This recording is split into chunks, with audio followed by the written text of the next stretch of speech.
실제 어떤 친구의 경우는 글쓰기가 어떤 식으로 바뀌었냐 하면요. 그냥 바다에 갔다 쓰레기를 봤다. 기분이 너무 안 좋았다. 이렇게 그쳤다가 자꾸 질문을 해 주는 거예요. 그래서 질문을 했더니 아이의 글쓰기가 실제 어떻게 글이 달라졌냐 하면은 글의 중간 부분부터 한번 이야기를 해 드리겠습니다. 그렇다면 바다에 쓰레기가 많아지면 어떻게 될까? 바다 생물 등이 죽어가 어민들은 양식을 더 이상 할 수 없고 어부들은 더 이상 물고기를 낚을 수 없다. 그러면 이들은 생계를 이어나가기 힘들어질 것이다. 나는 바다를 좋아한다. 맛있는 회도 먹고 물놀이도 할 수 있고 가족과 즐거운 시간을 보낼 수 있기 때문이다. 그래서 여름방학이면 늘 가족과 함께 바다를 찾는다. 예전의 일이다. 삼양해수욕장에 갔는데 그곳에서 페트병, 검은 비닐봉지, 깨진 유리병 등의 쓰레기를 봤다. 그 쓰레기를 보면서 생각했다. 찔리면 어떻게 하지? 그런데 결국 내가 찔리고 말았다. 물놀이는 할 수 있었지만 집에 가는 길이 엉망이 되고 말았다. 이렇듯 바다에 쓰레기가 많아지면 사람도 다칠 수 있고 즐거운 여행도 엉망이 되고 만다. 내가 사는 곳은 제주도 관광지이다. 관광객들은 깨끗한 바다, 아름다운 바다를 보기 위해 놀러 온다. 이들에게 쓰레기 바다를 보여주면 어떻게 될까? 이런 식으로 풀어나갔어요. 사실은 글쓰기에 있어서 두세 줄로 끝났을 글인데 질문을 계속 유도해 줬거든요. 어부들은 어떻게 될까? 어, 우리가 사는 곳은 관광지인데 그럼 어떻게 되지? 하면서 자꾸 얘기를 하니까 또 자기의 사례를 들어가면서 저도 사실은 깨진 유리병이 찔렸었어요 해서 이렇게 꺼내기 시작하는 거예요. 꺼내기 시작하면서 한 편의 글을 만들어내더라는 겁니다. 그래서 저는 글쓰기에 있어서 아이들이 어려워한다 하면은 질문하기 방법을 좀 활용해 보는 거 어떨까 하는 그런 생각을 해봅니다. 보통 우리 아이들 같은 경우는요, 나 중심의 생각을 가지고 있어요. 그런데 우리가 글을 써 나가다 보면은요, 다양한 관점에서 나뿐만이 아니라 다른 사람들, 타인의 시선에서도 자꾸 들여다보게 되어 있거든요. 그러면서 타인을 생각하는 마음 또한 생겨나게 되고, 그렇게 글쓰기 과정이 학습적인 부분뿐만이 아니라 우리 사람을 또 윤리적으로 다른 사람을 돌아볼 수 있는 그런 어떤 마음가짐을 만들어 가기도 하고요. 좋은 점들이 많죠. 오늘은 질문하기에 대한 이야기를 하고 있습니다. 탁월한 사유의 시선의 저자 최진석 철학가님의 이야기인데요. 우리 사회는 답을 잘 내야만 하는 사회라고 합니다. 우리나라의 경우는 이게 더하다는 거예요. 자꾸 물어봐요, 무엇을. 이것은 무엇일까? 예, 이것은 이것입니다. 계속 주입하고 암기하고 했던 거를 자꾸 묻는 거죠. 그리고 대답을 잘하는, 답을 잘하는 사회라는 거예요. 하지만 선진국 같은 경우는요, 답을 잘하는 사회가 아니라 질문을 잘하는 사회라는 겁니다.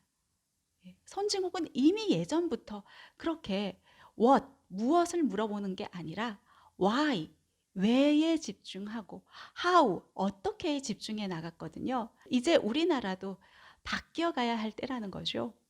특히 4차 산업혁명 시대를 살아간 우리 아이들의 경우는 더더욱 그럴 수밖에 없죠.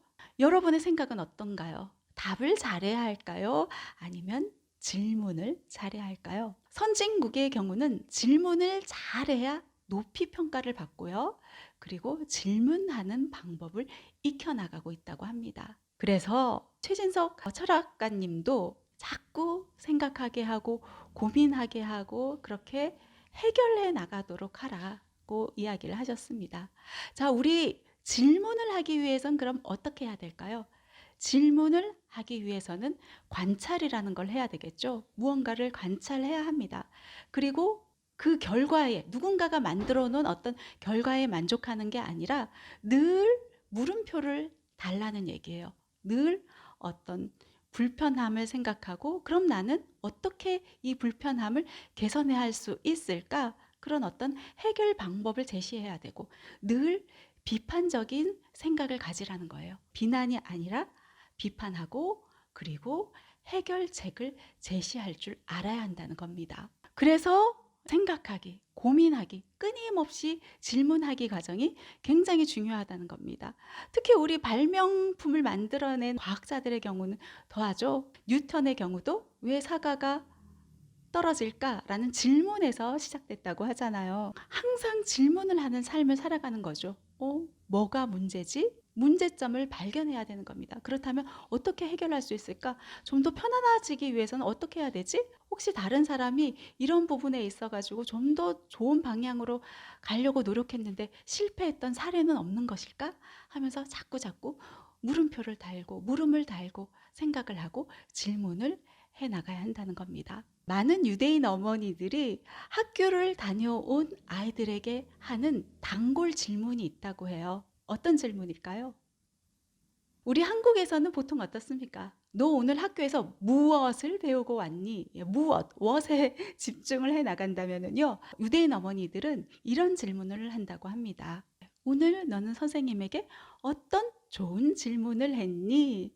이렇게 질문에 중점을 둔다는 거예요. 그냥 막 던지는 질문이 아니라 어떤 좋은 질문을 했느냐를 묻는 거예요. 노벨 물리학상을 수상한 미국의 물리학자 이시도 아이작 라비는 생전에 이런 이야기를 했다고 합니다. 자신을 훌륭한 과학자로 만든 건 바로 어머니였는데 어머니의 끊임없는 질문이 자신을 과학자로 만들어냈다고 이야기를 합니다. 그렇다면 우리는 어떤 식으로 질문을 하느냐? 고민이 필요하다는 거죠. 티칭형 질문, 자꾸 가르치려는 질문 아니고요. 코칭형 질문이 되어야 한다고 합니다. 스스로 답을 찾아 나가게끔 도와주는 역할의 코칭형 질문을 해줘야 한다는 겁니다. 미래는 혁신과 창의성의 시대라고 하죠. 그렇기에 무언가를 만들어낸 결과에 집중이 아니라 만들어낸 것들을 연결해서 융합해서 새로운 무언가를 창조해내야 돼요. 새로운 무언가를 만들어내야 한단 말이에요. 그 만들기에 있어서 가장 중요한 거는 바로 질문에 있다는 겁니다. 몰랐을 때만 질문하는 게 아니라 무언가를 탐구할 때도 우리는 늘 질문을 해야 하죠. 아이들과 이렇게 글쓰기 수업을 진행하다 보면은요, 아이들이 이 질문을 하려 하지 않고 무조건 답만 달려고 하는 경향들이 있습니다. 그동안의 잘못된 학습의 영향이라고 할 수 있겠죠. 그래서 그것을 바꾸기 위해서 굉장히 많은 시간, 노력이 듭니다. 자꾸 탐구하게 하고, 질문하게 하고, 생각하게 하고. 그 질문을 생략해서는 안 되는데 무언가를 생략하고 답만 달려고 하는 경향들이 있다는 거예요. 그래서 우리 집에서도 아이와 함께 어떤 대화를 함에 있어서든 어떤 문제를 풀어감에 있어서든 늘 우리는 좀 질문하면서 탐구하는 시간, 질문하면서 해결책을 찾아가는 시간, 그런 시간을 가져보는 건 어떨까 하는 생각을 해봅니다. 누군가가 만들어 오는 결과에 만족하지 않고 늘 끊임없이 탐구하고 스스로 새로운 무언가를 만들어 나가는데 집중하자는 겁니다. 글쓰기에 있어서도 예전 수업의 어떤 사례를 들어보면요, 포켓몬빵이 인기잖아요. 이제 띠부실 수집욕으로 인해 가지고 빵에 대한 관심보다는 이 띠부실에 대한 관심이 커지면서 빵을 버리는 소비자들이 늘고 있다는 거예요. 여기에 대해서 어떻게 생각하니? 했을 때 어떤 친구는 다음에 이야기를 하는 거예요. 괜찮아요. 저랑 상관없어요. 저는 빵을 더 좋아하는데요. 저의 일 아니에요. 이런 식의 답변을 해 나가고 있다는 겁니다. 나 중심이 아니라 우리가 어떤 글쓰기에 있어서든 아니면 무언가를 만들어내는 일에 있어서든 항상 타인 중심으로 돌아가야 하거든요. 그 사람은 도대체 어떤 이유로 빵을 버렸을까? 빵을 버려도 되는 건가? 자꾸 물음을 달아주려고 하는데 아이들은 그건 나의 일이 아니에요. 상관없는 일이에요. 저는 그렇지 않아요. 이렇게 그쳐버리는 그런 어떤 생각 머물기에 그쳐 있다는 거죠. 앞으로 점점 더 이거를 확장시켜주기 위한 어떤 노력들이 더해져야 한다는 겁니다. 그래서 우리가 글쓰기에 있어서 가장 좀 쉽게 할 수 있는 어떤 질문, 만약 뭐뭐 한다면, 내가 아니라면 그럼 다른 누군가가 만약 뭐뭐 한다면 이 될 수도 있는 거고, 내가 그 상황이라면 어떨까 해서 내가 만약 누구라면, 이렇게 만약 뭐뭐라면 늘 생각할 수 있게끔 질문을 던져줘도 되고요. 그리고 항상 무엇이 아니라 왜 그럴까? why? 그리고 어떻게 해결할 수 있지? how에 집중할 수 있는 그런 어떤 질문이 필요하다는 거죠. 독서에 있어서도 마찬가지입니다. 우리가 독서, 단순히 글을 읽는 게 아니라 읽어 내려가면서 항상 고민하고 질문하라는 거예요. 고민하고 왜 이렇게 됐지? 질문하고 그리고 해석할 수 있어야 되고요. 그리고 비판할 수 있어야 되고 또 그 글을 통해서 그 독서를 통해서 나만의 어떤 무언가를 창조해 낼 줄 알아야 진정한 독서를 했다 말할 수 있다는 겁니다. 기억력을 묻는 질문, 주입식 질문의 시대는 이제 갔습니다.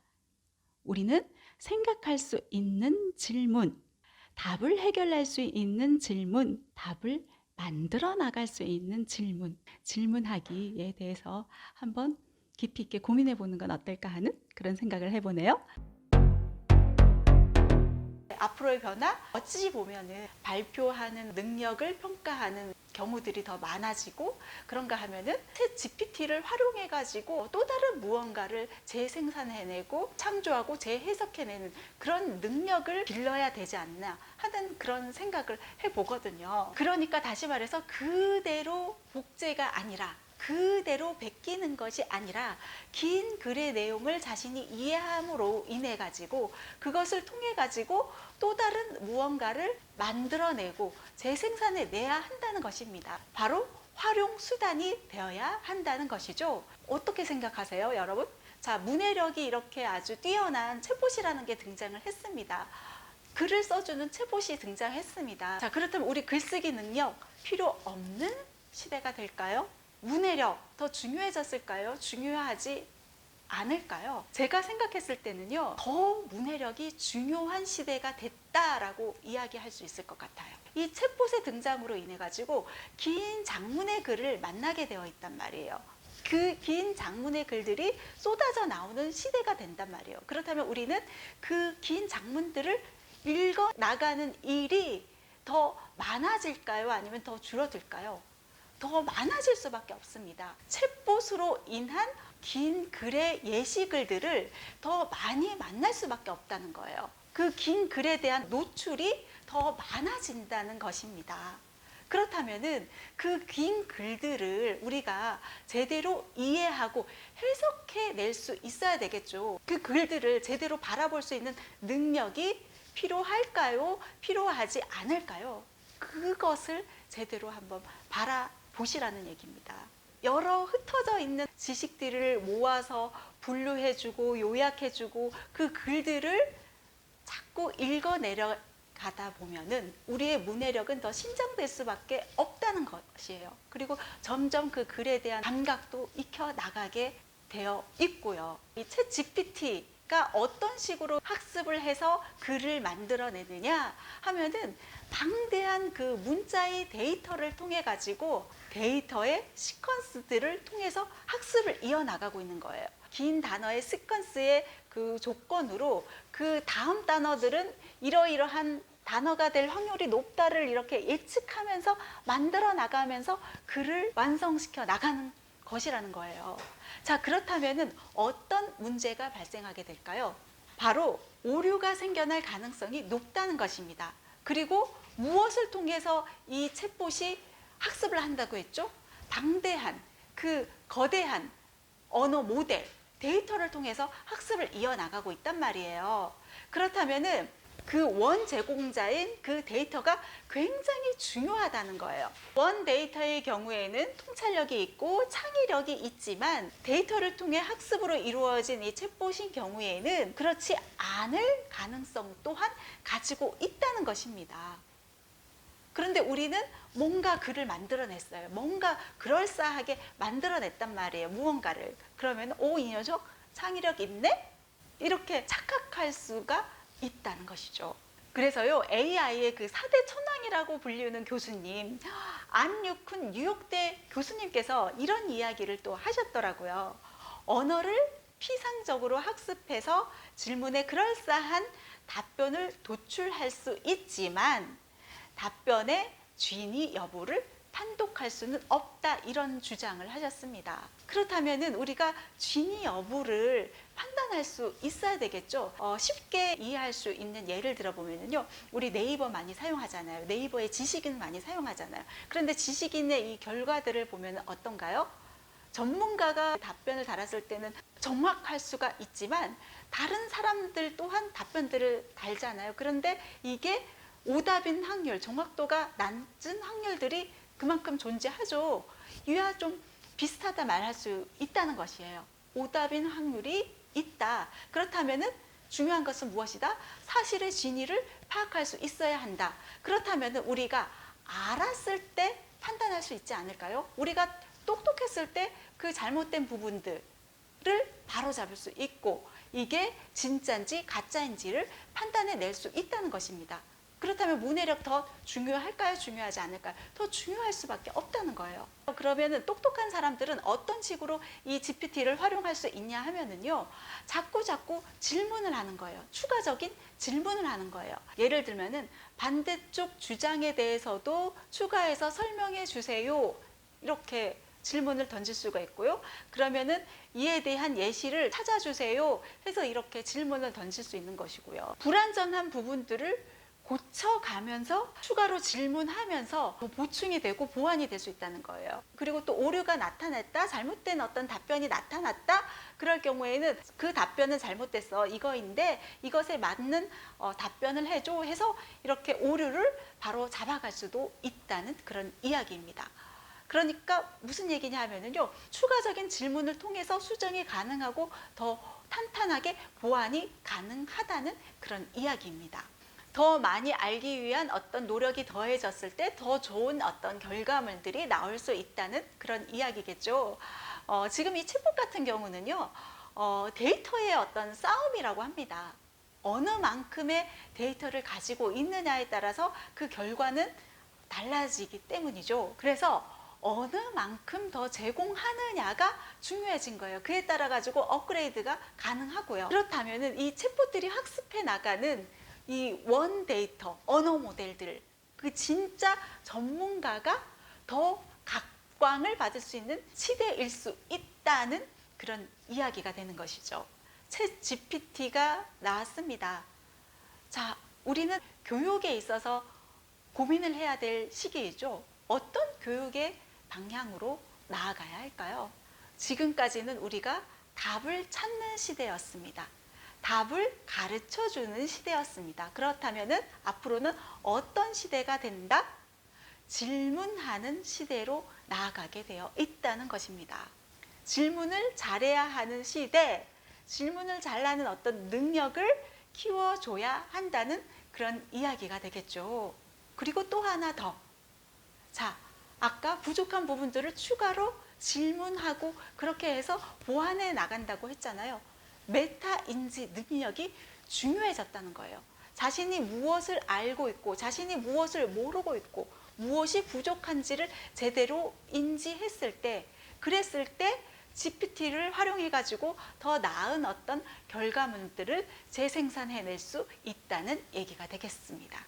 이 GPT라는 것이요, 우리에게 시간 확보에 대한 이점을 가져다 주고요. 그런가 하면 업무에 있어서 조력자를 제공해 줬다, 이렇게 이야기를 할 수 있을 것 같아요. 예를 들면 방송작가 같은 경우도요, 자료들을 수집해주는, 자료를 조사해주는 자료조사 이 보조작가가 있는가 하면은 수집된 그 자료들을 활용해가지고 영상의 어떤 흐름을 구성하고 또한 추가적으로 정리해 나가야 할 것들을 정리해서 영상물을 완성을 해 나가는 메인 작가가 있거든요.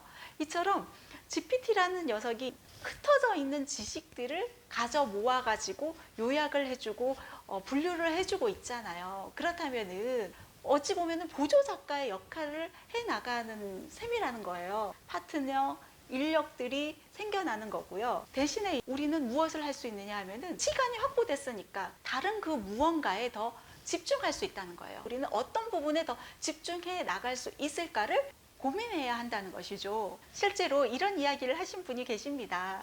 펜실베이니아 대학 경영전문 와튼스쿨의 이성몰릭 교수님께서 챗 GPT의 좋은 활용의 예를 SNS를 통해 가지고 공개들을 해 나가고 계신데, 블로그를 통해 가지고 이런 이야기를 하기도 했거든요. 챗 GPT 사용이 거짓말을 하는 경향이 있지만 당신을 행복하게 해주고 싶은 그런 어떤 욕구가 큰 마법의 인턴처럼 간주하라라고 이렇게 조언을 해주고 있거든요. 우리는 어디에 집중해야 된다? 앞으로 어떤 식으로 나에게 도움이 될게 그렇게 활용을 해 나가야 하느냐, 여기에 우리는 집중을 해야 한다는 것입니다. 자, 이제 AI와 함께하는 시대, 에듀테크 시대라고 합니다. 앞으로 AI는 인간을 대체하느냐 마느냐가 문제가 아니라 우리는 이 AI를 보조 수단으로서 활용을 해야 한다는 것입니다. AI가 대신해 주는 게 아니라 이를 갖고 보조 수단으로서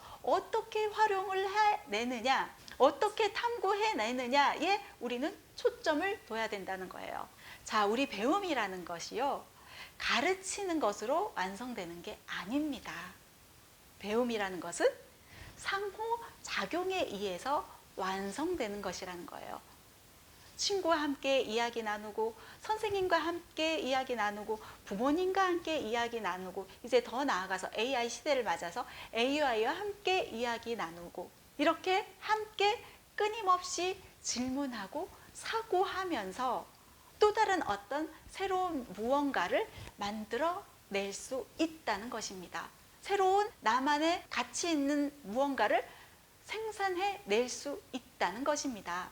그렇게 챗 GPT를 활용해가지고 이 도구들을 잘 이용해가지고 창조적인 아이디어 쪽으로 자꾸 머리를 굴리고 머리를 써 나가다 보면은 우리의 인간의 뇌 어떻게 될까요? 사용하는 뇌가 점점 발달을 하면서 더욱더 생각하는 뇌가 발달하고 진화해 나갈 수밖에 없다는 그런 얘기가 되겠죠. 자, 정리하자면은 챗GPT 등장으로 글쓰기 능력 필요 없는 시대가 됐다? 아니다. 문해력이 더 중요해졌다.